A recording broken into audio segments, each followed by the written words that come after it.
Welcome to Unlearn Error, Spread the Truth. Mga ka-truth seeker, this program has two purposes: that we may unlearn humanistic Arminian views and that we may spread unpopular but biblical apostolic doctrine.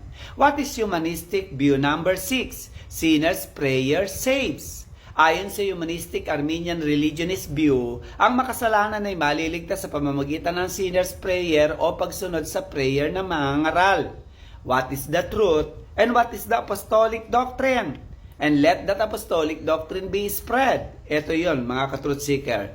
Christ's prayer saves us, not our sinner's prayer.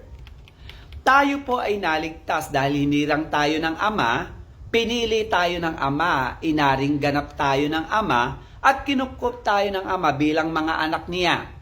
At ang mga ito ay dinesisyonan na at nangyari na hindi pa tayo ipinapanganak sa mundong ito. At ang kakumpletuhan ng kaligtasan ng ating kaluluwa ay nangyayari kapag tayo ay na-regenerate na ng Holy Spirit sa panahong nag-e-exist na tayo sa mundong ito. At kapag na-regenerate na tayo o kinulusan na tayo ng Holy Spirit, ay automatically mapapasa atin na ang lahat ng spiritual blessing kay Kristo Jesus. At kapag na-regenerate na tayo, then ang kakumpletuhan ng kaligtasan natin ay nasa atin na.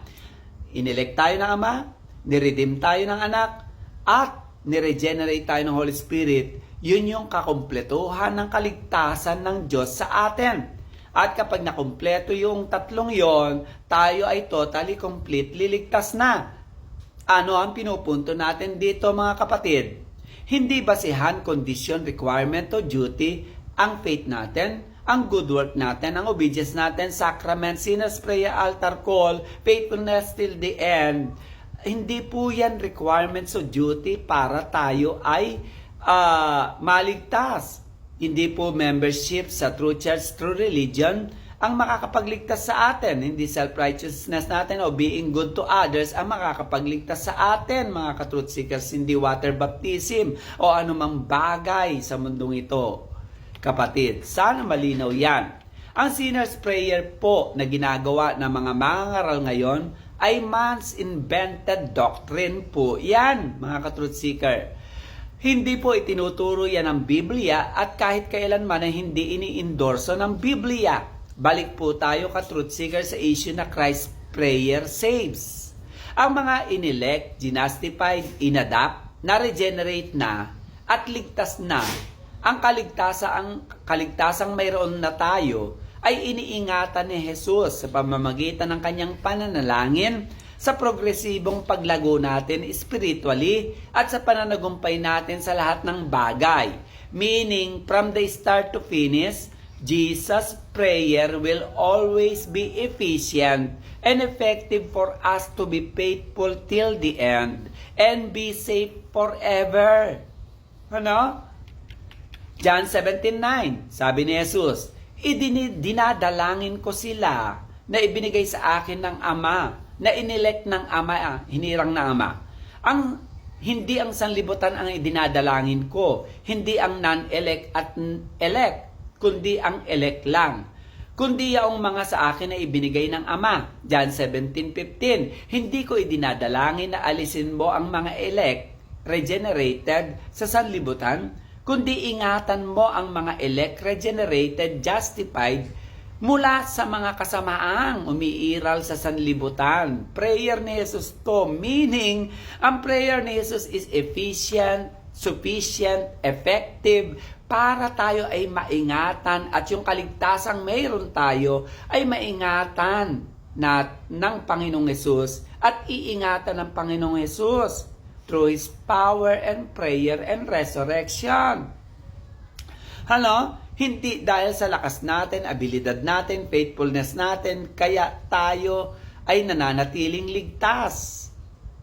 Mga kapatid, sana malinaw yan.